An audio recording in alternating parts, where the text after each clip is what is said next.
Some people stay calm, and somehow that makes everyone else nervous. Yes. Today, we're talking about exactly that.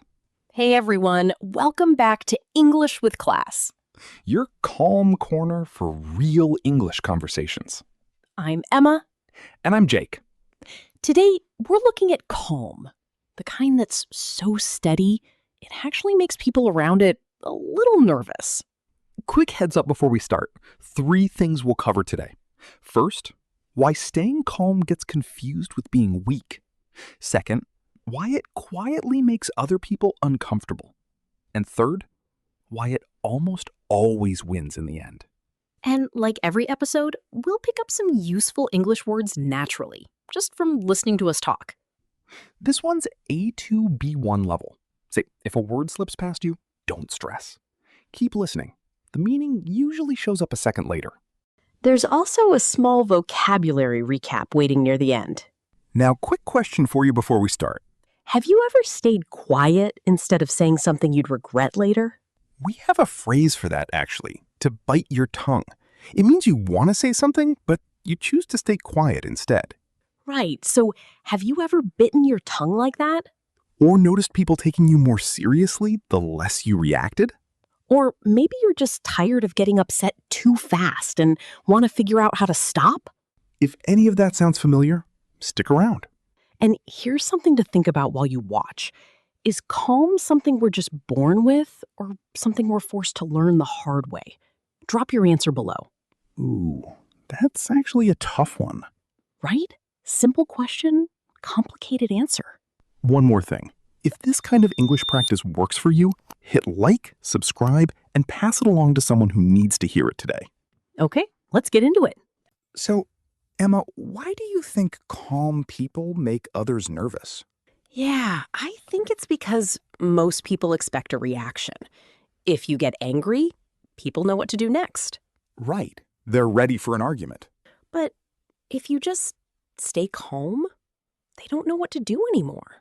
True. It's like their plan just stops working. Exactly. And when someone tries to make you upset on purpose, we say they try to provoke you. Yeah, to provoke means to try to make someone angry. For instance, he said mean things to provoke her. You could also say, don't let his words provoke you. Right, but if you stay calm, that plan fails completely. I think a lot of people also think calm means weak. True. If you don't shout, some people think you don't care. But calm can actually mean the opposite. Yeah, it can mean you're fully in control of yourself. I like to think of it like a small candle in a busy room.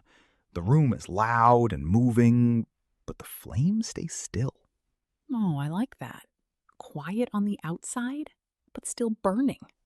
Exactly. Calm people still feel things. They just don't let every small moment control them. Right. And that's why calm people don't get rattled easily. Yeah. To feel rattled means to feel nervous or shaken.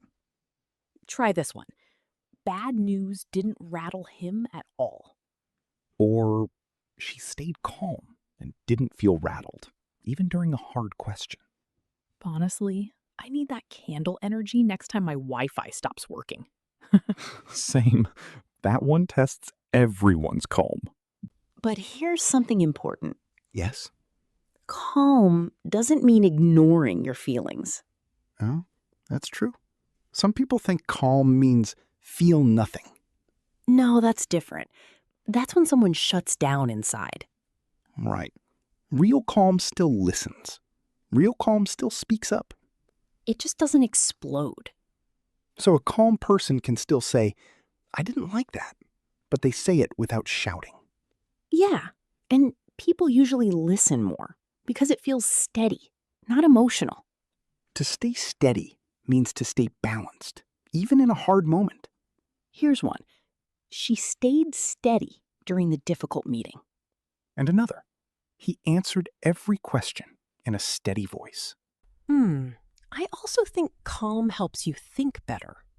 How so? Because when you're calm, your brain isn't in panic mode. True, when people panic, they forget simple words, even in their own language. Exactly. So calm actually protects your thinking. Yeah, this is so useful for English learners, too. If you feel nervous while speaking English, take one slow breath first. Right. You didn't lose your English. You just need 1 second to find it again. One calm pause is always better than 10 fast, confused sentences. True. People often rush their words because they feel anxious. Yeah, to feel anxious means to feel worried or nervous. Like this. She felt anxious before her English interview. Or don't feel anxious. Just speak slowly and clearly. So why does calm actually make people nervous? Let's go a little deeper. I think it's because calm is surprising.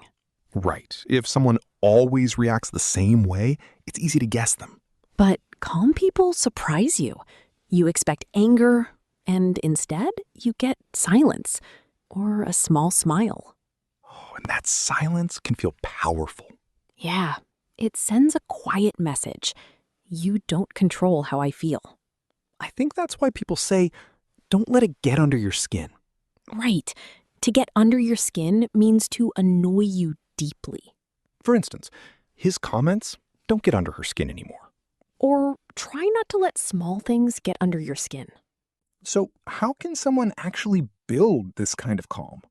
I think it starts small. Just pause before replying to something hard. Yeah, and notice your breathing. It sounds simple, but it works. Also, remind yourself, I don't need to react right now. True. That one sentence can change everything in a tense moment. And with practice, it becomes natural. You stop needing effort for it. Exactly. Calm becomes part of who you are, not just something you try to do. All right, quick word recap before we wrap up. Provoke, to try to make someone angry. Rattled, to feel nervous or shaken. Steady, to stay balanced and calm. Anxious, to feel worried or nervous. Bite your tongue, to stay quiet instead of saying something you might regret. And get under your skin, to annoy someone deeply. Good set of words for talking about calm and emotions in English. So here's the takeaway. Calm isn't weak. Calm is quiet control. And sometimes the calmest person in the room is the one making everyone else nervous. Yeah, carry that calm with you, in English and in everyday life. Practice your English steadily. And hold on to your peace of mind. I'm Jake. Thanks for being here. I'm Emma, and we'll catch you in the next one. Bye, everyone.